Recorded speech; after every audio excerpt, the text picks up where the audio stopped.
Hey everyone, welcome back and thank you for being here. I tried recording this earlier, but I got like a coughing fit. Um, and I just had some dinner. I had beans on toast because I had barley before, like I said, but I finished up my beans. Well, I have another serving in the fridge that I wasn't able to eat. Um, but yeah, like beans on toast, like super British thing from what I've heard. I live in Texas. I guess beans are a Texan thing too. They certainly are. We eat them with saltines. And this batch had just been like cooked a long time ago and it was like losing flavor, so it needed some fresh grain to supplement the pulse. Um, I don't waste things, I just gotta stomach them. This is the second episode for the series on William James, and in the first episode we went over the guiding questions, our answers to them, then it's on the whiteboard, and we started off on the introduction by G.H. Bird, Graham Bird. And Graham Bird's edited the collection of selected writings that I use.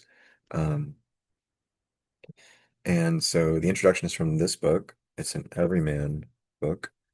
Everyman is the publisher. It's published in 1995, the year I was born, which is pretty cool. And I think it's an original publishing. I found it in a bookstore I think in New York. It wasn't the Strand, it was a smaller one somewhere. I'm pretty sure that's where I picked this up. Fun fact, I didn't have time. I did have time to read, but it's just like when you're in the city, there's so much more expensive and interesting things to do. Like now I live in the middle of nowhere relatively, and I have more affordable time to read. My time doesn't cost as much because I don't pay for the opportunities to go and do things because all I can do is the stuff I have here, more or less. Okay,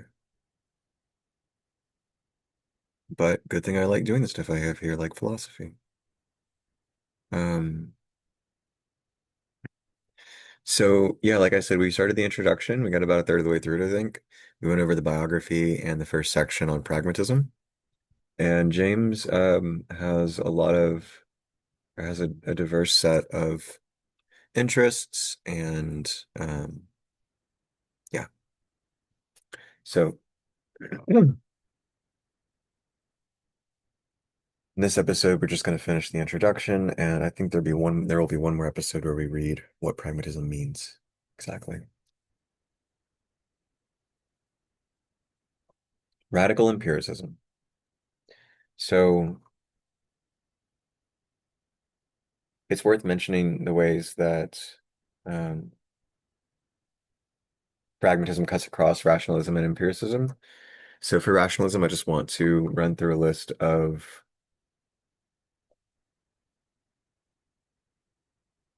terms that are associated with it, and then I want to run through a list of terms that are associated with empiricism. So for rationalism, before experience, a priori, um, principles, deduction, mind, self, internal one, and remember these are all from we've covered these before in our modern section.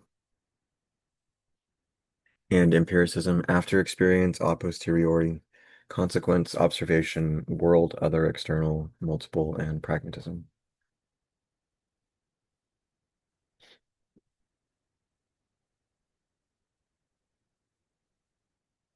All right. So when James is interested in a radical empiricism, it's interesting for us to ask what that means in relation to the traditional, um, pragmatism differs from empiricism and how it relates to the traditional distinction between empiricism and rationalism.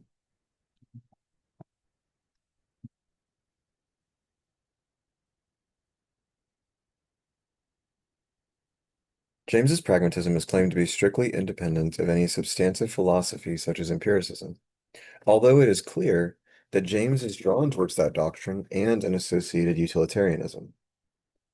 His concise summary of his own form of radical empiricism represents it as a philosophy concerned only with what is experienceable, including not only the substantive parts of experience, but also the relations between those substantive parts. Pragmatism itself gestures towards such views, but neither its method nor its putative theory of meaning entail them. Empiricism needs some formulation in terms of a theory of meaning, but James's account is too imprecise to cover that lack. The very notion of what is experienceable needs stricter definition, especially since James's own conception of experience constitutes his primary objection to the traditional empiricists. For he believed that traditional empiricists misdescribed the nature of our basic experience and had overemphasized certain parts of experience at the expense of others. They had emphasized the separate and substantive parts to the exclusion of what he called conjunctive relations. He thought that an empiricist like Hume had admitted disjunctive relations, that is, relations which mark a division between substantive items, but had not recognized the positive conjunctive relations which hold those parts of experience together. He thought it psychologically unrealistic to think of experience as a succession of discrete items and preferred the image of a continuous stream. So we have a lot of parallel here with Bergson and with Dewey. That view forms part of his, and psychologists widely understand and sociologists widely know that William James was interested in, or like reported stream of consciousness investigation and kind of started that idea. Um,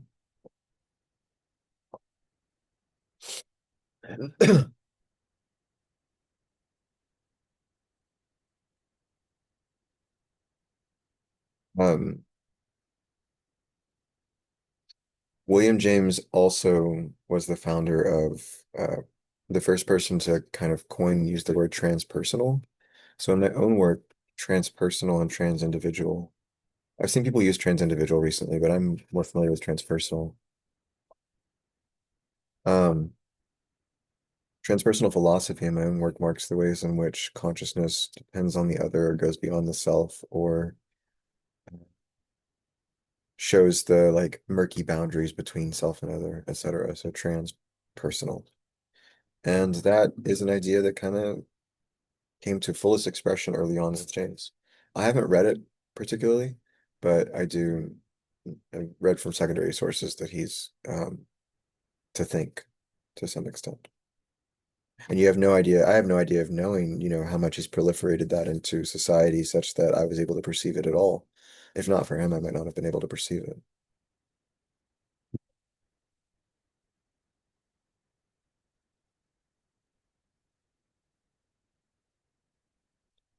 That view forms part of his psychological account of the stream of consciousness and the principles of psychology, and leads him to reject the traditional empiricist's simple sensations as the basic building blocks of experience.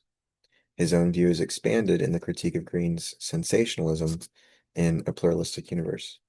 James offers a more detailed view of the radical empiricist account of experience and knowledge in his paper, Does Consciousness Exist?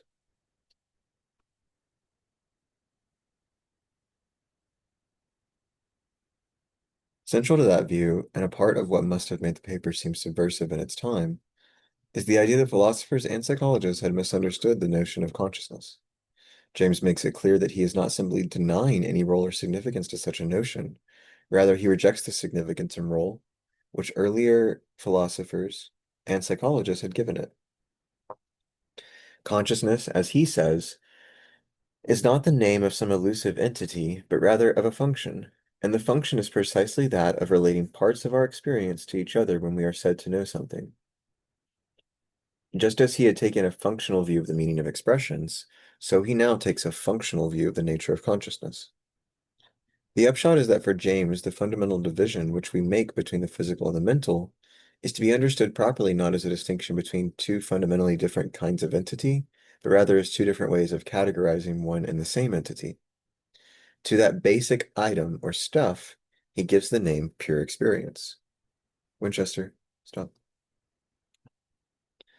Pure experience, to mark the point that it is so far undifferentiated into the physical or the mental. Those two categories are, for him, simply two different ways of counting one and the same material, which, since it is undifferentiated, can be regarded as neutral with regard to these derived categories. This aspect of James's view led to the label for his doctrine of neutral monism, although James himself seems never to have used the term. The doctrine influenced Russell and was extensively discussed in his logical atomism and the analysis of mind. I've looked at the Stanford Encyclopedia of Philosophy on neutral monism. It has like 5 different variations of it, but I've never read James on it. Well, I haven't really read like a ton of James, and I've never read Russell discussing it. It's really similar to dual property monism, except, or dual aspect monism, not dual property monism, sorry.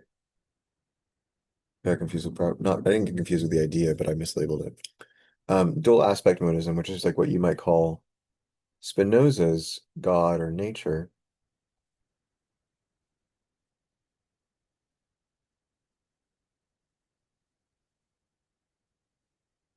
It would be really interesting slash very nice to find a way to weave together the great or the kind of like small differences I see between these thinkers.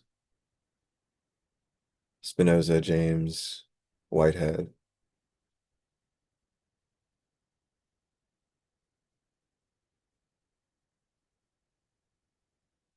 James's view of pure experience is tantalizing but unclear.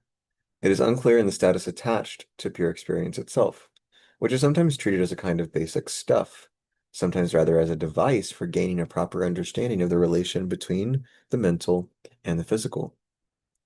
There is no doubt that James wished to use the account as a means of rejecting traditional representationalist views of perception or knowledge, and the associated sharp division between mind and body in Descartes' version of such a theory.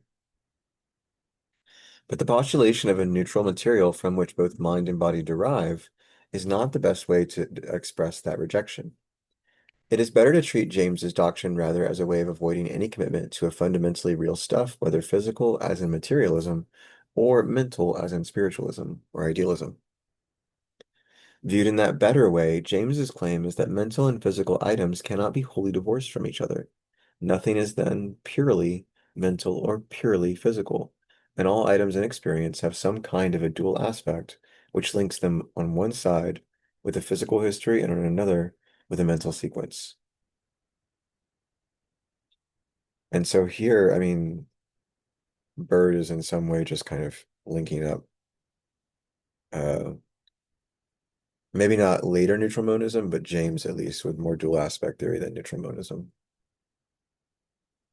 James takes the opportunity to map these relations in noting the resemblances which make a judgment adequate to its object, and in drawing attention to a class of what he calls appreciations, which show in the clearest way the dual aspect of certain of our concepts. An adequate representation of a spatially extended world, for example, must have that extension. The world represented and its mental representation differ, according to James, not in the presence or absence of extension, but in the differing relations which extension has to its extent, to its context in each case. Among appreciations would be the concept of a painful object, which points on one side to the property of an object, on the other to an experience of pain. James's account here anticipates more recent views. It invokes the relation between content and consciousness, in such propositional attitudes as that of belief. For the notion of a belief connects a mental attitude necessarily with a content, which points beyond that particular consciousness. But idea of a mental representation directed towards something beyond is implicit in Brentano's appeal to intentionality, as James acknowledged, and is part of a current interest in propositional attitudes in the philosophy of mind. All right, so that was radical empiricism, philosophical psychology. Although James had a lively sense of the boundary between psychology and philosophy in his work, in philosophy, his work, even in the principles of psychology, often straddles that boundary. This is not surprising given the state of development of psychology at the time and James's own interest in philosophy. In the principles, there is much of philosophical interest, and not just in those sections where he addresses issues with an overt philosophical history. His accounts of attention and the will, of habits, and of the emotions are all of interest, but it is not possible to include them all in this edition. Instead, I have selected 4 chapters which deal with related issues about the mind-body problem, the stream of consciousness, and the associated analysis of personal identity. Even there are too long, even these are too long to reproduce in full. Sorry, there's a typo in the original. Even these are too long to reproduce in full, and chapters 9 and 10 of the principles have been abbreviated in order to focus on the philosophical discussion. I have also included James's short first chapter, in which he outlines his conception of psychology, and chapter 6, Methods and Snares of Psychology, which adds some cautionary detail to that conception. Um,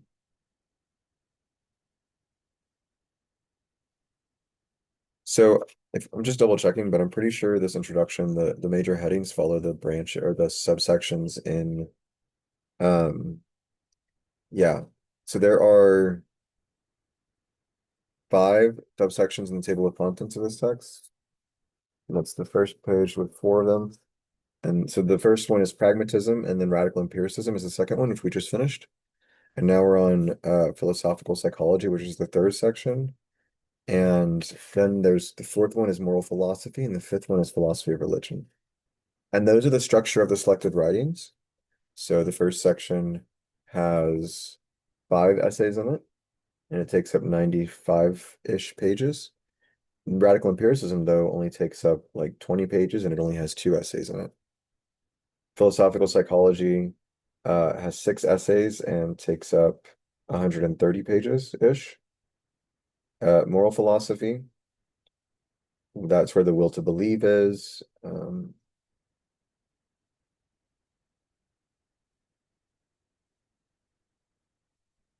Philosophical psychology is a lot of James's writings on consciousness, it seems, and trying to make a science out of the study of it. Um,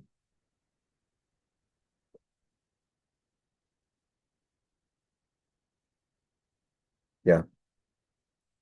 And then the last section is short philosophy of religion is 25 pages, and it's only 2 essays, 2 little excerpts, a letter or a lecture and a postscript to the varieties of religious experience.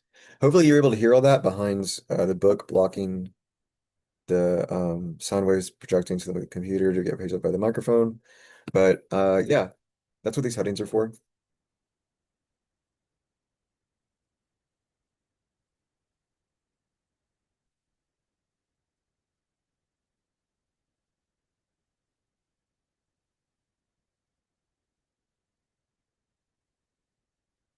So we'll really just kind of try to push through and get to the essay that's assigned what pragmatism means, because we've already read through the section of the introduction that includes um, that essay, but James's other positions and ideas will be helpful to develop your understanding of him and add context and content even and details to your essay. Like some of this stuff will be fine to put in your introduction on the exam, but then you'd want to, obviously focus on the assigned text, what pragmatism means.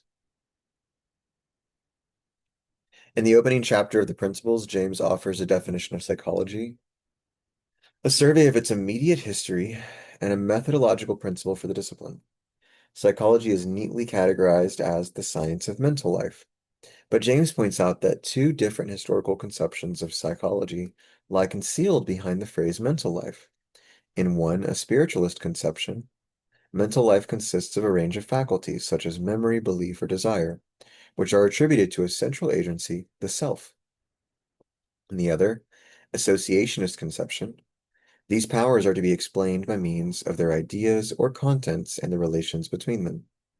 The former might be identified as a rationalist or Kantian conception, and the latter as predominantly empiricist, so the division echoes James's general contrast between a rationalist monism and an empiricist pluralism.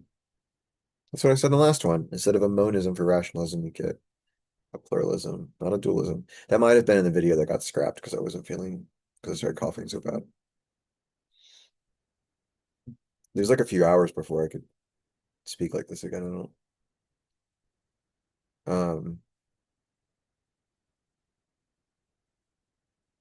Yeah.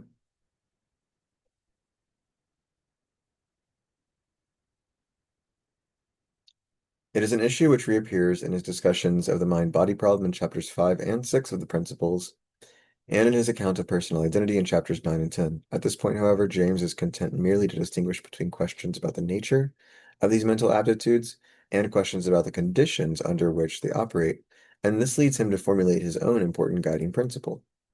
For psychology has to deal with the latter question of the operating conditions of the mind, and among these are preeminently the physiological conditions of the brain. James is sometimes regarded as a paradigm example of a humanist psychologist, for whom the personal feeling of experience is the essential datum for psychology. But it is evident even in these early pages that his own physiological training has had a profound effect upon the way he approaches psychological investigation. It is even more evident when he formulates the guiding principle that there is no mental modification without bodily change.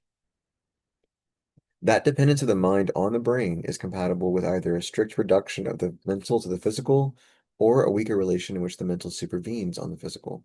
Supervenes means like is completely determined by two separate levels. The mental supervening on the physical means that the mental determines the physical.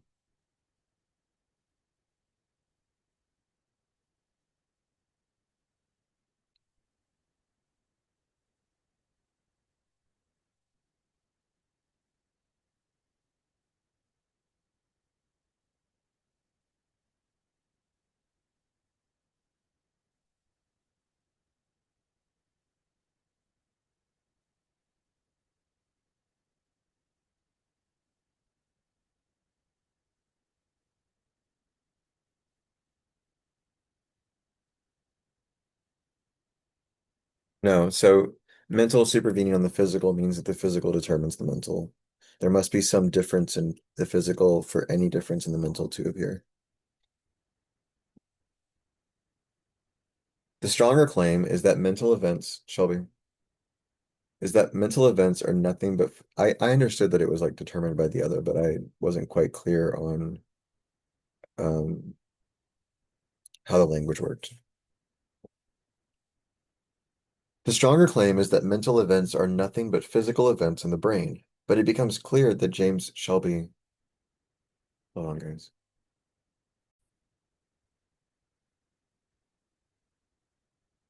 The stronger claim is that mental events are nothing but physical events in the brain, but it becomes clear that James rejects that reductive view. Shelby, stop. In chapter 5 of the Principles, he discusses a materialist automaton theory and dismisses its advocacy on quasi-metaphysical grounds as an unwarrantable impertinence.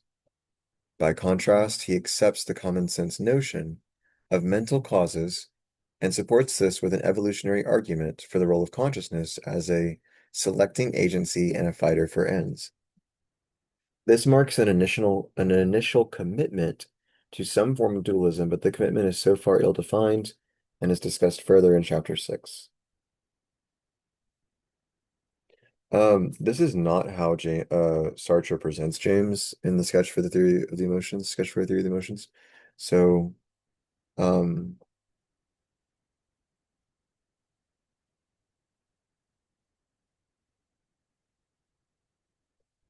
Sartre takes James as representative of the automaton theory because of the law he gave above, right? Which is, fair enough.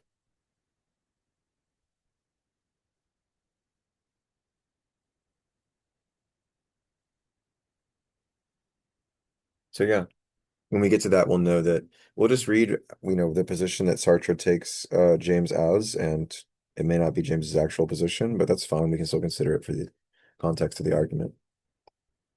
By contrast, he accepts the common sense notion of mental causes and supports this with an evolutionary argument for the role of consciousness as a selecting agency and a fighter for ends. Okay, yeah, we read the whole paragraph. One alternative to the automaton theory is an appeal to a distinctive mind stuff, a version of Cartesian dualism. In chapter 6, James rejects some corollaries of such a theory, in particular the idea that just as physical states such as motion may be resultants of other aggregated physical states, namely the separate masses and velocities of other bodies, so mental states may be regarded as resultants of mental vectors. James also pursues the associated idea that such an hypothesis might be preserved at the expense of treating the basic mental vectors as unconscious For in such cases, we are conscious only of the resultant mental state, and not of the separate vector properties on which it depends. That latter postulation of unconscious mental states is dismissed, however, as a, quote, sovereign means for believing what one likes in psychology, end quote. The former is robustly attacked on the grounds that such mental aggregation or fusion requires some independent medium in which the vector quantities operate. In the physical sphere, resultant forces and motions are dependent upon the aggregate effects of vector properties of other bodies within the medium of the spatial causal nexus. James thinks that the mental sphere lacks that independent medium, and so he accepts aggregation at the physiological level, but treats the mental experience as emerging from that aggregated physical effect. His solution to the problem is the more economical view that aggregation of the physical effects in the brain is all that we need to accept. Although the mental experience results from that combined physical event, there is no need to suppose that any further aggregation takes place at the mental level, or that it can be reduced, I think. This reinforces the claim that for him, mental states supervene upon, and do not reduce to, the underlying physical states, and it distances his own view from Cartesian dualism. In later writings, however, particularly A Pluralistic Universe, James seems to modify his view and to accept some kind of mental fusion. It might be thought that these criticisms of mind stuff would lead James to adopt a monistic materialism, but at the end of the chapter he makes it clear that he has no decisive ground to reject spiritualism. He recommends a materialist and positivist heuristic for psychology, but allows that it is open even to psychologists to admit a spiritual self as an enduring mystery which must one day be cleared up. The discussion ends somewhat inconclusively, but nevertheless has real merits.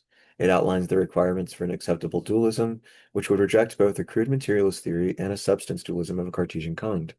It contains illuminating criticism of unconscious mental states and of mental states as resultants, and is honest in its attempt to steer a path through these rejected traditional views towards some better account.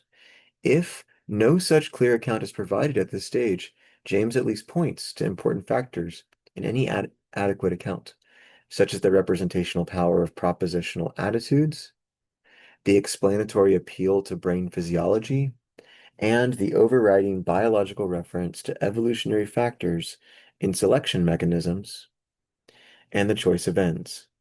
That latter appeal to evolution reflects James's conception of psychology as a biological science. James's acute criticisms of such a notion as that of unconscious mental states reflect a self-critical attitude to psychology, which is further elaborated in his chapter Methods and Snares of Psychology. There he outlines a number of tempting errors which he thinks psychologists are prone to and associates these with the standard methods of investigation in the discipline. It is no surprise that he is skeptical of detailed numerical or statistical processing when he says of contemporary German psychology, this method taxes patience to the utmost and could hardly have arisen in a country whose natives could be bored. Which, kind of rude. Whatever. Oh. Although he here reflects his own temperamental distaste for technical or formal methods, his view also cautions against an unthinking use of them which may be technically subtle but lack genuine psychological insight. He makes interesting comments on introspective and behavioral data, but his central point is the temptation of what he calls the psychologist's fallacy. That is, an error in which the theorist's descriptions of the mind are thought to match exactly the subject's own consciousness as he experiences it. In part, James here underlines his own methodological preference for introspection as a basic method. In part, it reflects his own preference for the practical realities of life and his suspicion of intellectual theory. But it reflects also a genuine problem which runs through the 19th century view of social or behavioral sciences, namely, how to reconcile the theorist's external third-person view of a subject's consciousness with an internal first-person view, which is Sartre's whole point. He's criticizing Sartre in the Sketch for a Theory of the Emotion, says that the essence of man through looking at emotions in this small 60-page case is only attainable by phenomenology, which makes reference to the cogito ergo sum. So only phenomenology, unlike psychology, starts from the first person and understands truth as a first person thing, not as an externally verified or scientifically proven thing. And that's kind of the whole point of the sketch, that that phenomenology can get us access, direct mental access to true things and to true understandings of complex things that are hard to put into words. That's how it reconciles the third and the first, and that's like it's like the same. What I'm saying is the problem that Sartre takes up. Thus, and Sartre's only 40 years after this, right? Sketch for a Theory of the Emotions comes like 6 years after Artist Experience. It's really kind of strange, actually, because they're so different. Um, I mean, what Dewey says about emotions primes a lot of what Sartre says. And I think that Dewey, Sartre, Deleuze, Spinoza, Bergson, and more Kristeva, a lot of my favorites all work together. Gomez, Dua, Hooks, Lord, Derrida, Foucault, Lyotard, same motion. Thus, James recommends caution in accepting psychological theories as comprehensive accounts of psychological reality. Yeah, and Sartre calls it an anthropology. Like if psychology is seeking the essence of man or the meaning of life or the human nature, an answer to human nature, it can't do any of those things because those are um, anthropological, eidetic, essential accounts that only the first person can access. Science can't get to essences, but phenomenological perception can. That's not James's position, um, but it speaks to how different they are. And this is 40 years before the sketch and 30 years before Artist Experience. So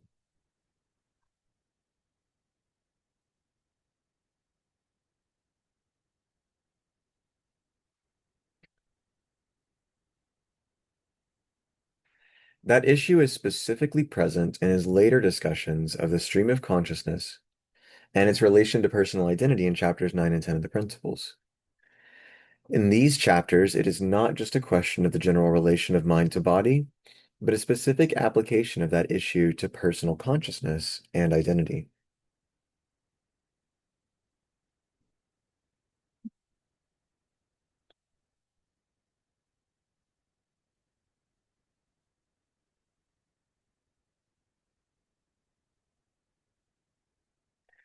Chapter 9 explores, with the exposure of the psychologist's fallacy in mind, the basic datum of the stream of consciousness. In its phenomenology and its vivid rhetorical terminology, it has become a classic text in its own right, but it deserves inclusion here as a preliminary to the account of personal identity in Chapter 10. The account of a stream of consciousness fits easily into James's radical empiricism. It emphasizes the extent to which he thinks the traditional empiricists had erred in focusing on the disjunctive elements of consciousness at the expense of the conjunctive. The traditional empiricists commit the psychologist's fallacy, but James offers a further diagnosis of their mistake, for he thinks that they were misled by our language, in which the pronouns signify the substantive and interesting parts of experience, into thinking that consciousness consisted of nothing else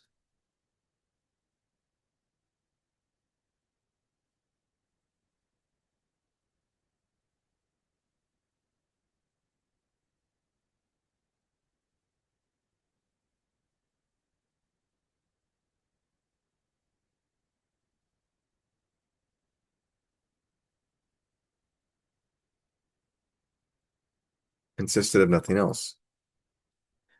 Sorry, my digital copy has some mistakes with it, it looks like, so I was trying to find the spot in the physical copy.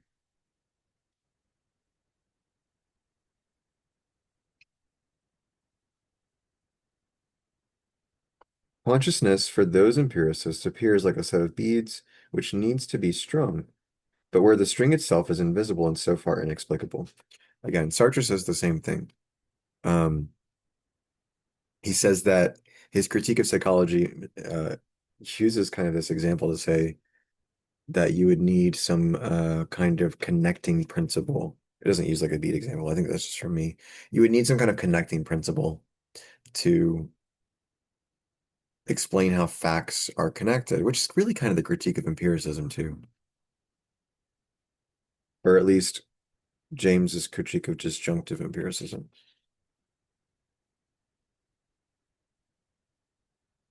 Sartre and James would be really interesting.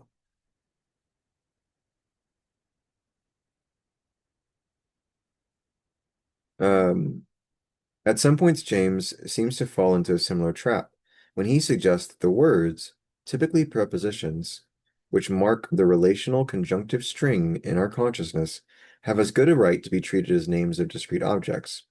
But his better attitude is to reject, like Wittgenstein, the idea that all words function as the names of objects.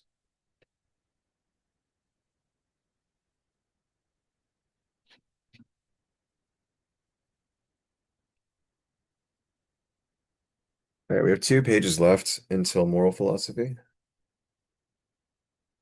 In all this, he shows some anticipation of later doctrines, and the same is true of his consequent discussion of personal identity. His contribution to that problem is already anticipated in chapter 9 of the Principles, where he indicates that a stream of consciousness is inseparable from the idea of an owner, which is itself linked to the appropriation of other ideas and their associated warmth and intensity and warmth and intimacy and bodily feelings. His solution also attempts to remedy defects which he thought belonged to a traditional empiricist view, such as that of Hume. Throughout the chapter, however, he draws a sharp distinction between an empiricist view which locates a sense of personal identity within the stream of consciousness, and one which locates an owner outside that stream as an arch-ego or transcendental ego, as he puts it. That contrast presents an obvious dilemma. To locate a person's identity at some point in the stream of consciousness seems to fail to do justice to the continuing identity throughout that stream. To locate it outside the stream, however, seems to make it absurdly unverifiable and unrelated to the experiences which it owns. James's resolution seeks to improve on the former empiricist account without making any concessions to the latter Kantian archego. It is a resolution which holds out the hope of a reconciliation between the spiritualist and the positivist accounts of the mind-body problem, which he had failed to reconcile in chapter 6. My answer to this is to say that it is the stream and its perpetual updatedness. It's the emergence of the now. So the constant nowness is blooming and continuing to blossom and bloom. And in Bergson, um, the reason that analysis falls short is because it's always a sort of still frame or a capture of one perception in time, and it doesn't keep flowing with the totality of the gained wisdom and insight the way that intuition does. So intuition just is there, constantly absorbing, constantly coming up to speed. So consciousness has to be this absorptive um, speed of light thing. I think Deleuze connects consciousness with light in Immanence of Life when he says that consciousness is not a thing until it's distributed across a subject and an object from like an instantiation or an actualization. All right.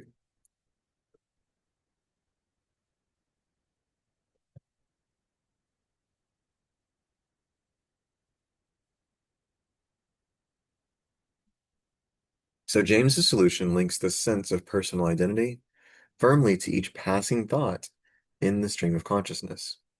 Our sense of identity is no more than the connectedness which we feel between our present experience with its immediate predecessors and its imminent expected successors, and others which we associate with it and with that bodily warmth and intimacy. I think that's pretty close to what I was describing. It is as if, to use James's own striking imagery, the title to ownership of a herd of cattle was passing from one cow to another. The owner is not then to be found outside the herd as in a transcendental ego, but is in each case in a functional relationship to the remainder of the herd. Such a solution fits naturally with the earlier account of consciousness in radical empiricism as the name of a function rather than of an object. But it is not clear whether the solution is entirely satisfactory. In particular, it will be objected that James has offered only a plausible account of the phenomenology of personal identity, rather than any adequate criterion with which to establish it. Uh, Instead of saying that consciousness is a function or an object, I would say it's the totality of the space of perception. or the totality of the extension of the intentionality structure, um, meaning that there's a constant transforming of um, instead of the ownership moving from part to parts or amongst parts that are separate, there's a transformation of the whole constantly into reconfigurations of new wholes. This is consonant with Sartre. Um, and yeah, it puts the um, totality becomes important.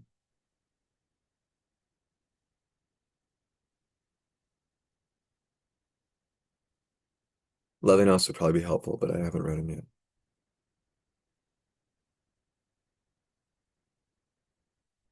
In particular, it will be objected that James has offered only a plausible account of the phenomenology of personal identity, rather than any adequate criterion with which to establish it. The point might be elaborated in either of two ways. In one, it will be said that even if the account suffices to explain how it is that at each moment in our consciousness we think of ourselves as a person of such and such a kind, still it provides no guarantee that we have remained the same throughout the whole of our experience, which is, I think the transformation fixes that. The point might be reinforced by noting James's own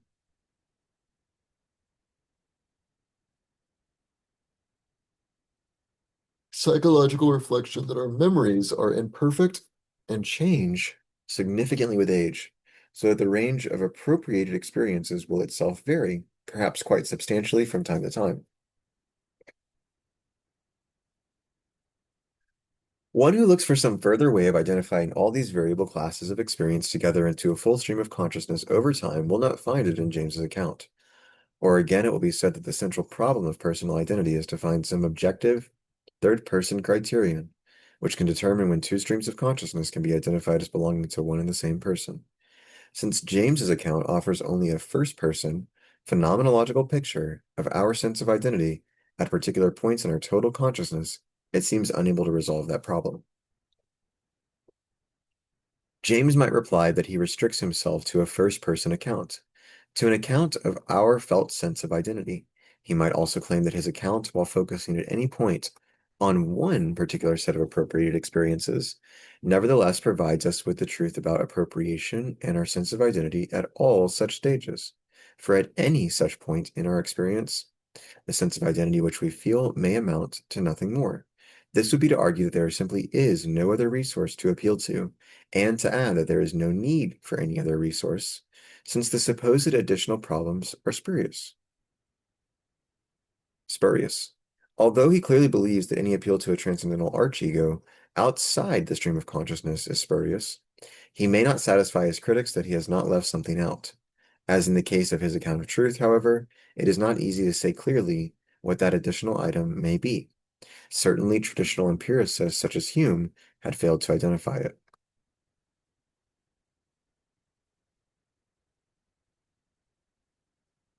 James's moral philosophy is less well known than his pragmatism or his radical empiricism.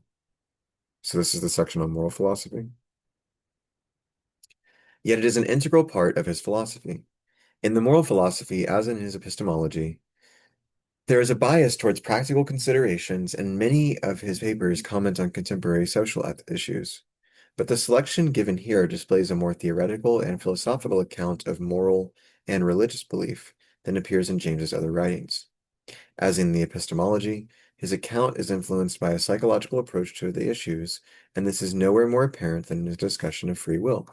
It was the free will issue which preoccupied him during the depressive period in the 1870s, and it is the solution to that problem in such papers as The Will to Believe and The Dilemma of Determinism, which demonstrates the pivotal role for the notion of belief. The Will to Believe argues against the criticism of W.K. Clifford for a legitimate place for what James calls a volitional or passional factor in all belief. Clifford's own view was directed against the acceptance of religious belief in the absence of any evidence or rational ground. He claimed that such attitudes were not merely rationally unwarranted, but positively immoral, and recommends the suspension of belief in these cases. James's whole attitude to morality, religion, and life reacted against such an intellectual and neurotically cautious view. His paper constitutes both a defense of religious belief and, more generally, an explanation of the way in which the will is related to belief. For James, there always is such a volitional factor in any belief. The traditional separation between cognitive and volitional factors simply cannot be sharply drawn. His position is, as he notes, similar to that in Pascal's wager, in which the hope of an afterlife, even though the outcome is unknowable beforehand, is nevertheless something it would be unwise to gamble against. Such a hope, along with other moral and religious beliefs, is an example of what James calls voluntarily adopted faiths. James does not hold that a volitional factor in belief entitles us to believe what we please, any more than his account of truth commits him to the view that we may regard as true anything which gives us personal emotional satisfaction. He takes the view that there are well-defined circumstances in which we are justified in accepting beliefs for which we have no intellectual or evidential warrant. Warrant is a pretty big term in analytic philosophy. Um, I believe it was Alvin Plantinga who uh, did a lot of research on it. I haven't read any of it, but these circumstances, and that was long after James. And after probably before this Everyman edition came out, but after James, mid-late 20th century. These circumstances, which justify our voluntarily adopted faiths, are explained in terms of options which are for us forced, lived, and momentous, end quote. Or as he puts it, quote, genuine. In those cases, he thinks we may choose a bold strategy and accept the relevant belief, since the benefits of such a decision, as in Pascal's wager, may be obtainable in no other way. James distinguishes the institutional caution which science imposes on its practitioners from the bolder strategy in which, when faced with a hazard, it may be rational to take the gamble. The issue may turn, of course, on personal temperament. The constitutionally nervous person may be unable to take the gamble and may consequently fail to survive. What is needed in order to obtain the beneficial outcome is some encouragement to be bold, and James is prepared, unlike Clifford, to give that encouragement. James thinks that it is irrational to adopt the attitude of science towards religious belief, and so cautiously to wait until some evidence is available. For there may be no possibility of providing evidence for religious beliefs, however long we wait. In the meantime, such caution may lose us any benefits we may otherwise gain, just as a nervous suitor who delays any expression of love may fail to arouse a reciprocal feeling. James seems willing to allow that religious beliefs may confer benefits, just in virtue of supplying the believer with personal consolation or satisfaction, but he recommends the adoption of such faiths primarily on moral and altruistic grounds. He holds that religion provides a uniquely powerful motive for moral action and measures the prospective benefits of such beliefs in terms of the beneficial consequences of that action. His personal experience in the 1870s seems to have made him aware of the apathy which may arise without such motivation. The remedy is, as he says in a quotation from Carlyle, to, quote, hang your sensibilities, stop your sniveling complaints and your equally sniveling raptures. Leave off your general emotional tomfoolery and get to work, like men. End quote. Some may find such a degree of robustness insensitive, but it matches James's own less vehement appeals to what he calls a, quote, strenuous and energetic life, end quote, in morality. One of the first and personally most important manifestations of a voluntarily adopted faith was James's own response to the free will problem. He makes the point that the first action of a free will should be to affirm its freedom, and so indicates that a volitional gamble may overcome a depressive apathy. That response was both practical and personal, but in the dilemma of determinism, James attempts to deal more philosophically with the determinist threat to freedom. His discussion is bounded by two assumptions. First, that in this context, there is no possibility of proof, so that all that can be done is to, quote, deepen our theoretical sense of the conflict. And second, that determinism and indeterminism are the only options. Determinism traditionally claims that all events are made necessary by causal laws, while indeterminism claims that some events, such as those involving human consciousness, are not subject to such laws. Determinism in James's account amounts to the claim that the universe contains only necessities, while indeterminism claims by contrast that there are real possibilities or real novelties in human behavior which mark our free will. James disregards a third strategy in which it is claimed that causal necessity and human free will are compatible, so that we do not need to make a choice between them. He disparages such a view as soft determinism and pursues it no further.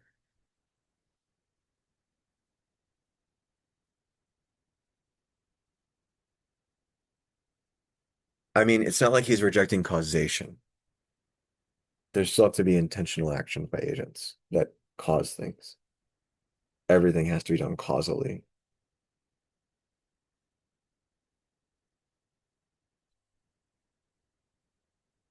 Like that would be Donald Davidson's view. That the world can operate by mental events or laws, mental laws between mind and body, but the mind might still be um, enacting something, bringing something forth.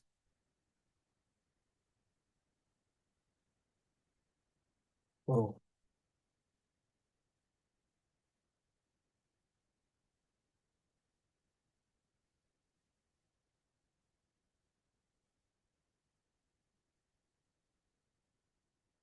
Anyway, within those limits, his discussion concentrates on our temperamental attitudes to events, which we think ought not to have happened and profoundly regret.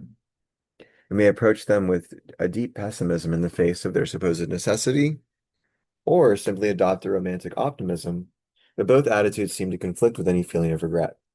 The former makes it incomprehensible that we should feel regret when the event could not have been avoided, and the latter is in conflict with the very pessimism of regret itself. Other objections to a variety of related attitudes are made, but in the end, James's view is that we should hold a different position, neither pessimistic nor optimistic, but melioristic. Such an attitude frankly recognizes the problems of moral life and robustly accepts a strenuous and energetic response to those problems in order to improve our lives. That attitude, however, rests on an acceptance of genuine chances, real possibilities, and novelty, which alone provide the zest or excitement of individual and collective endeavor.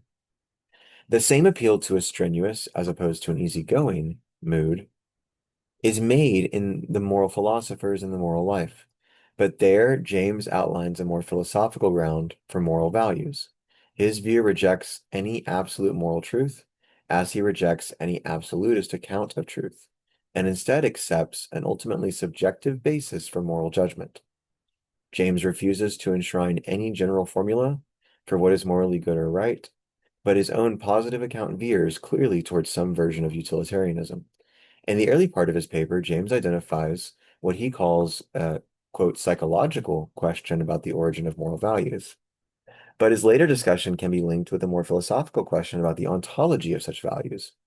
For what he considers is the question of the way in which moral values and judgments can arise. The view is that moral values emerge from subjective properties of sentient agents, especially their feelings and desires, and it is in that limited way that James regards moral values as ultimately subjective. Although they ultimately rest on and arise out of subjective feelings, he does not think that this entitles us to hold any moral views we choose.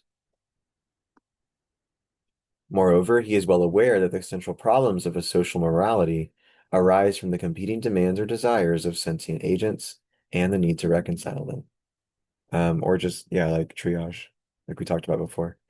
It is in the light of that background that he formulates his own general principle that what is good or right is whatever satisfies any desire, and that the least sum of dissatisfactions should resolve competition between those desires.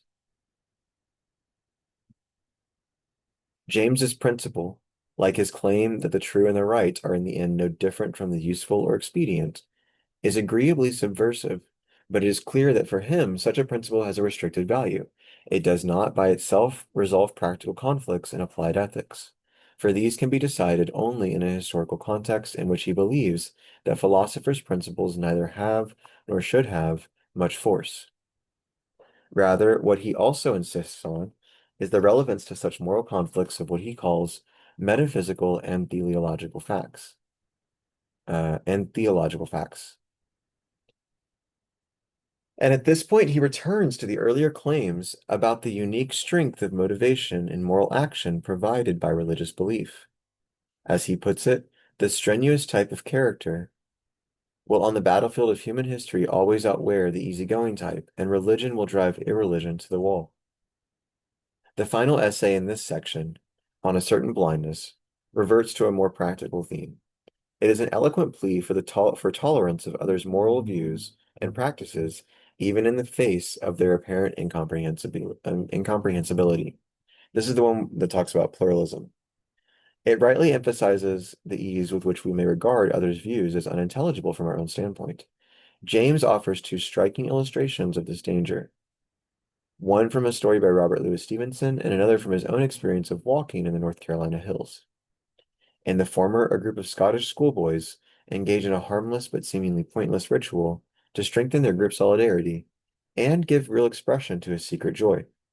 In the latter, James rebukes himself for responding unfavorably to the environmental damage caused by some settlers in the mountains without appreciating their way of looking at their activities. What to him, as a privileged rambler, is a scene of devastation to the environment, is to the settlers an expression of their triumph over intolerably harsh living conditions. The discussion testifies to the practical pluralism which James canvassed in both moral philosophy and epistemology. It expresses a relativism of an unobjectionable kind, which warns against forms of colonialism or group superiority resulting from a blinkered belief that our own moral standpoint is the only intelligible or rational point of view. All right, guys. Last section, religion and religious belief.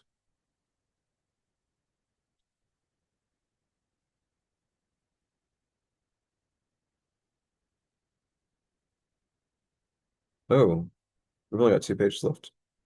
I thought we had like a lot more. Because I thought it went to 50, not 40. Cool. James makes extensive reference to his views on religious belief throughout his moral essays and in Pragmatism. His interest in mystical religious experiences is evident even in the principles where he speaks of a quote fringe, quote suffusion, or quote mere more attached to our thoughts, and their expression of which we are unconscious. His developed view of these beliefs and experiences is expressed in the Edinburgh Gifford Lectures, published as The Varieties of Religious Experience. It might be said that his whole philosophy looks hopefully towards that topic as a terminus which itself depends on the central notions of belief and the satisfactory workings of belief. At the end of the Gifford Lectures, his views about the nature and role of religious, mystical, and supernatural belief become more explicit. Although James was critical of appeals to unconscious mental states, he nevertheless admits a significant reference to such unconscious influences in psychology and in religion. Sartre critiques the unconscious as something that's separate from the totality of consciousness, but he says instead that it's pre-reflective. So it's something in the pre-reflective consciousness, or it's in the non-reflective consciousness that we're not noticing yet. And when it becomes reflective, it doesn't need to become reflective for us to become aware of it. But yeah, his argument against the unconscious is that it separates the signification or the production process of consciousness off from the product or the givenness of the surface of consciousness itself, or what we experience. That's Sartre, not James.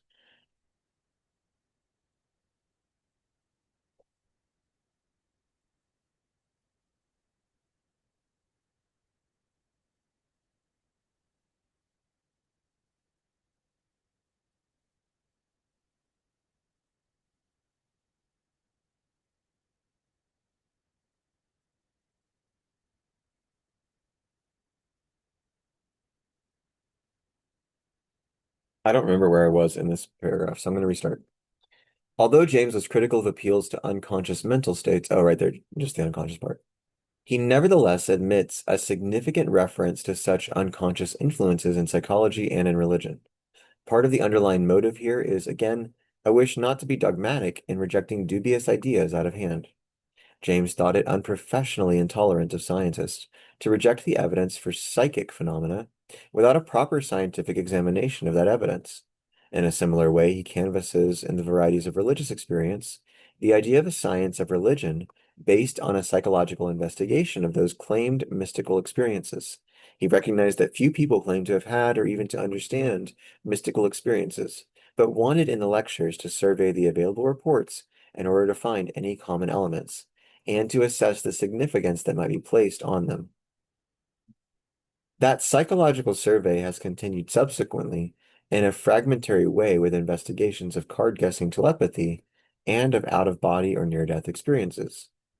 But the principal philosophical interest in James's account comes from the concluding sections of his book, where he sums up his position and measures it against other standard philosophical views. It is to those sections above all that we may look for the success of his attempted reconciliation of tough-minded empiricism and tender-minded religious conviction. James identifies the essence of mystical religious views in two related claims. In the first, it is claimed that there are dimensions of reality of which we are not normally or fully aware, but to which we become open in subliminal fringe experiences. And in the second, it is claimed that we may feel secure and healthy just insofar as we achieve a harmonious relationship to such abnormal realities. James derives these features from his own survey of mystical experiences. Despite his confession that he has never had such experiences, it is difficult not to associate the account with his own attempt to overcome depression and to achieve that secure and healthy outlook in an energetic and strenuous life. It is clear that for him, the strongest motives for such a life derive precisely from religious beliefs. In the postscript to his lectures, James faces the issue directly and advocates what he calls a quote, crass supernaturalism against the more intellectually refined but practically feeble ways of accommodating mystical belief. That advocacy constitutes a final example of the voluntarily adopted faiths, which he had defended against Clifford in The Will to Believe. So, this interest in religious belief, um, or in mystical experiences will come back up in chapter 2 of Dewey, where Dewey talks about mystical experience. He associates mystical experiences with aesthetic consummation or aesthetic experience, and says that what we take as the mysticism of it is the aesthetics, but then aesthetics is also something mystical, and so is existence and experience. These passages, and so it's religious too, it's all religious. These passages mark something of a climax to his philosophy and express views which are strongly in tune with his moral philosophy, his pragmatism, and his pluralism. At the same time, however, they contain an unresolved conflict which finally shows the handicap of not formulating a clear theory of meaning. For those views indicate a conflict in James's account of the meaning of religious beliefs. On one side, James's account of the meaning of such beliefs points to the practical effects which they may have, including, as we have seen, their effects in terms of moral motives and actions. From that point of view, the meaning of religious beliefs is determinately immanent. That is, it points to the ordinary world of individual and social action and is to be valued according to the degree in which the actions it generates are beneficial in the long run. Insofar as those consequences are beneficial, then the beliefs will be rightly regarded as true. It is in that way that James represents truth as a subspecies of the good in pragmatism. On the other side, however, James's crass supernaturalism suggests that the content and so the meaning of mystical beliefs refer not to an immanent natural world, even with its moral properties and beneficial actions, but to a supernatural or transcendent reality. So that might be different from Dewey. That is different from Dewey. Dewey would put it in an immanent natural world. There remains consequently the difficulty of explaining how the meaning of such beliefs can accommodate both of these conflicting requirements. But perhaps it would be possible to reformulate James's account of the moral and supernatural content of such beliefs so as to mitigate the conflict. But that could be done only by means of a more developed account of meaning than James himself offers. He provides a robust attitude to religious mysticism, but leaves it to later philosophers to resolve its central difficulty. Graham Bird, 1995. Uh, the diaries were privately printed in 1894, published in an edited version in 1934, and published in full in 1964. Footnotes. Yeah, all of the other footnotes are citations. So that is it for the introduction. We're going to wrap this video and move on to what pragmatism means, the essay by James himself. And I will see you guys Um, it's not long. We'll do this. Hold on. Note on the texts. The texts of the separate contributions appear as they did in book form. James frequently reprinted papers from journals in several different collections. Sometimes, as in the case of The Sentiment of Rationality, he combined earlier papers to form the contribution to a collection. That essay, which appeared originally in The Will to Believe in 1897, is a combination of two earlier papers, one with the same title from 1879 and another entitled Rationality, Activity, and Faith from 1882. Each contribution is dated from its appearance in book form. In some cases, such as some reprinted chapters from the Principles of Psychology, where the earlier publications account only for a few pages, reference to those publications have not been made. The numbering of footnotes has been changed in all the texts. Some footnotes have been deleted. In particular, I have followed Professor Bakewell's earlier Everyman edition, William James Selected Papers on Philosophy in 1917. So this is another edition 78 years later after that and deleting some footnotes to the text from the varieties of religious experience, but there I have reverted to the original organization of the text. In Bakewell's earlier edition, the final two sections of the varieties of religious experience were combined into one under the title The Positive Content of Religious Experience, and here they are reproduced in their original form as Lecture 20 in Postscript. Significant deletions from the original chapters have been made in the case of the extracts from the Principles of Psychology. Some of them, especially Chapter 10 of the Principles, are very long, and some of the material is of more strictly psychological than philosophical interest. I have tried to focus on the central philosophical themes in those chapters, not least because they have been selected to complement epistemological themes from James's radical empiricism. This has meant that other chapters have had to be excluded, but my belief is that those chosen are more relevant to current debates about the mind-body problem and the nature of psychology, both in philosophy and in cognitive science. Beyond that, the discussions of the stream of consciousness and of personal identity are classic texts, which it would be wrong to omit. It would have been possible to reproduce more of pragmatism, and of course to include more items from any of the collections of essays. But what is included here corresponds to the somewhat fragmentary nature of James's own publications in separate journal papers, and invites readers to go to the originals for a more extensive acquaintance with James's own writings. The contributions have been grouped under five headings: pragmatism, radical empiricism, philosophical psychology, moral philosophy, and philosophy of religion, as we saw with the introduction. The five sections themselves and the separate contributions within each of them are grouped thematically rather than chronologically. What pragmatism means is from pragmatism and was first published as part of, quote, A Defense of Pragmatism in Popular Science Monthly in 1907. First came out 4 years after Introduction to Metaphysics by Bergson. So be curious to see if Bergson's intuition of concrete duration predates James's descriptions of the stream of consciousness, even though they were in conversation. It's hard to say, who started who. The tree and the squirrel, right? So, let's close it here, guys. Thank you for your patience and for being here, and I'll see you soon. Take care. Um, if I was just thinking I might use these first few episodes for other situations too, like if we do other James texts like Sentiment of Rationality or yeah. So, um, whatever the context is, thanks for being here and be well. Take care of yourself and be kind to others and be pluralistic. See you soon. Bye.